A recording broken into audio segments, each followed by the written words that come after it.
आपण पाहत आहात लाईव्ह महाराष्ट्र पोलीस टाइम्स। मुख्यमंत्री पदाची सूत्रे हातात घेतल्यानंतर देवेंद्र फडणवीस हे ऍक्शन मोडवर आले आहेत। आपल्या सरकारची पुढील दिशा कशी असेल याबाबत सोमवारी मुख्यमंत्र्यांनी स्पष्ट केले।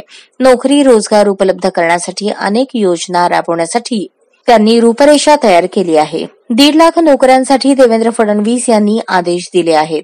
राज्यात विविध योजना राबवण्यासह तरुणांना सरकारी नोकरी मिळेल असे आश्वासन देवेंद्र फडणवीस यांनी दिले। राज्यातील तरुणांसाठी लवकरच 1.5 लाख रोजगार उपलब्ध करण्यात येतील, त्यासाठी भरती प्रक्रिया राबवण्यात यावी असे आदेश त्यांनी सोमवारी दिल्याचं समोर आलंय। त्यामुळे लवकरच बंपर सरकारी नोकऱ्या राज्यातील तरुणांसाठी उपलब्ध होतील असं म्हटलं जातंय। आधीच्या सरकारी कर्मचाऱ्यांची बढती प्रक्रिया ही पूर्ण करा, नंतर नवीन भरती प्रक्रिया पूर्ण करण्यास सुरुवात करा।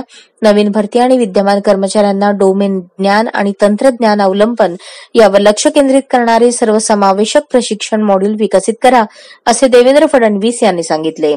सरकारी कर्मचाऱ्यांबद्दल बोलताना मुख्यमंत्री म्हणतात, सरकारी कर्मचाऱ्यांना अधिक वेळ फील्डमध्ये घालवावा लागेल। जिल्ह्यामध्ये सचिवांच्या भेटीगाठी तपशीलवार वेळापत्रक तयार करा। सरकारी कार्यक्रम आणि उपक्रमांची प्रभावी अंमलबजावणी सुनिश्चित करण्यासाठी जिल्हास्तरीय समन्वय यंत्रणा तयार करा। आपण पाहत आहात लाईव्ह महाराष्ट्र पोलीस टाइम्स।